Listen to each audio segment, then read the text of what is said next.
de plus l'invitation de la télévision panafricaine, l'armée tchadienne est une fois encore touchée dans ses plus profonds retranchements. Merci encore une fois de plus. Vraiment, cette attaque de Boko Haram montre clairement la détermination de ce groupe à tester la capacité et la morale des troupes dans le pays du bassin du lac Tchad.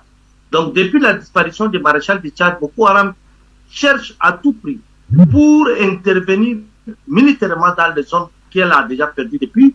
Mais devant les troupes de Boko Haram, on a une force armée qui est solide.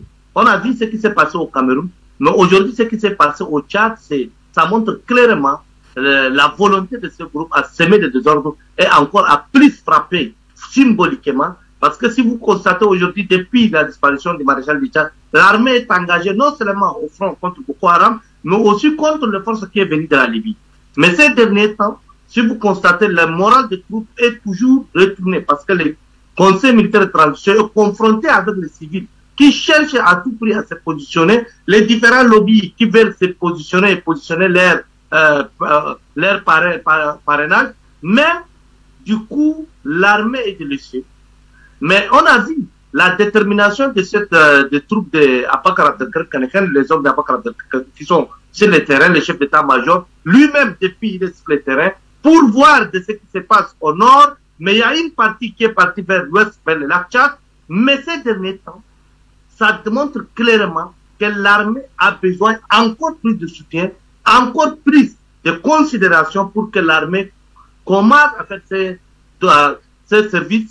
Vraiment, l'armée commence à vraiment exécuter ces ordres qui sont donnés par les hautes hiérarchies pour la sécurisation et surtout la défense des populations tchadiennes. Au Boko Haram, si aujourd'hui commence à attaquer, il faut bien comprendre qu'il y a des conflits intercommunautaires depuis des mois. Dans les îles du lac Tchad, on a vu ce qui s'est passé dans le département de Mandi, mais aussi de l'autre côté de Bagassoula, il y a des déplacés internes, et donc ce qui favorise l'attaque de Boko Haram. Et aujourd'hui, à ces moments pluvieux, vous constatez que les herbes qui commencent à être de plus en plus dérangeants pour les troupes, Boko Haram profite de cette occasion pour faire des incursions et des attaques, car l'armée n'arrive pas à distinguer entre les civils déplacés et les forces de Boko Haram.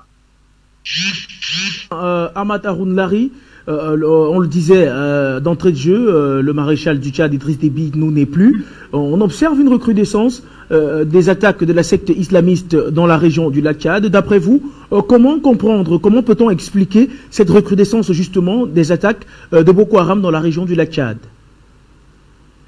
Maréchal du Tchad, paix à son nom, c'est un guerrier dans le sang, c'est quelqu'un qui a passé toute sa vie pour la défense du Tchad et plus particulièrement de la sous-région. Aujourd'hui, cette disparition, à un moment donné, tous les groupes terroristes de la sous-région ont crié joie, car pour eux, l'ennemi numéro 1 qui est Maréchal du Tchad, qui était là pour combattre, il est disparu. Donc, on va continuer. Mais on a vu avec l'arrivée du CNT, le général Midi qui a pris la tête du Tchad suite au décès tragique de son père, avec ses hommes, surtout les chefs d'état-major qui a combattu toujours avec les maréchals Abakar Abdelkader, ils ont envoyé des troupes et ils sont en train de traquer le terrorisme malgré la difficulté.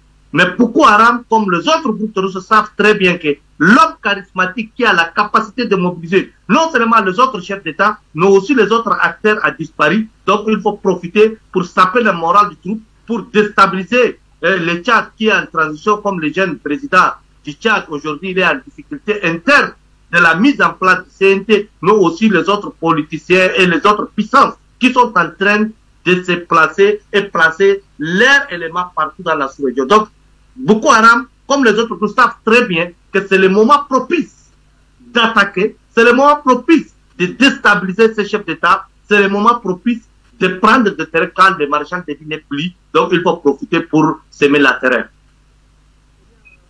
On va sortir peut-être avec cette dernière question.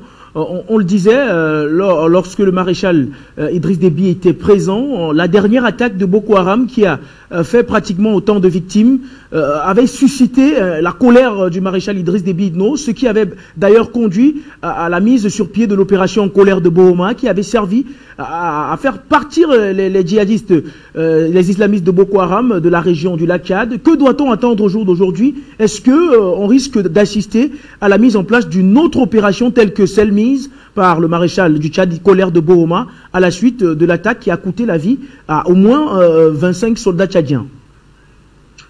Vous savez, le contexte est différent. Le maréchal du Tchad, à ce moment, parce qu'il a envoyé les troupes, 3 frontières, Tchad, à Mauritanie, Niger, Burkina, Côte d'Ivoire. Donc, à ce moment, ces troupes tchadiennes qui étaient stationnées de l'autre côté, les maréchals n'acceptaient pas qu'on tue des Tchadiens partout. Le maréchal était dessus lorsqu'il a vu des centaines de vies. Donc lui-même, comme il est dans son habitude de prendre les armes et de descendre sur le terrain, et que les autres généraux, y compris ses frères d'armes à l'époque, qui sont descendus avec lui. Et à leur tête, il faut bien comprendre, c'est le même chef d'état-major, Abakar Abdelkarim, qui était là à Bohoma. Même aujourd'hui, c'est les mêmes doctrines, c'est les mêmes idéologies et c'est les mêmes politiques de défense qui est là.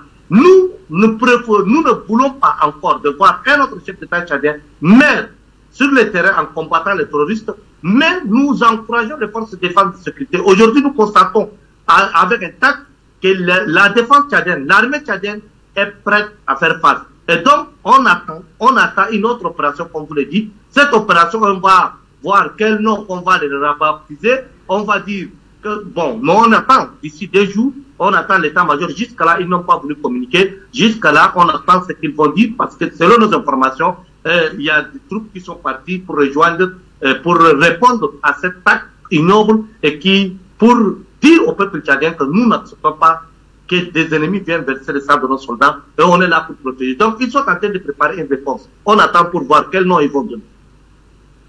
Merci à vous, Ahmad Haroun Lahri. Merci en tout cas d'avoir répondu à nos questions dans le cadre de cette actualité concernant votre pays, la République du Tchad. On quitte le Tchad pour la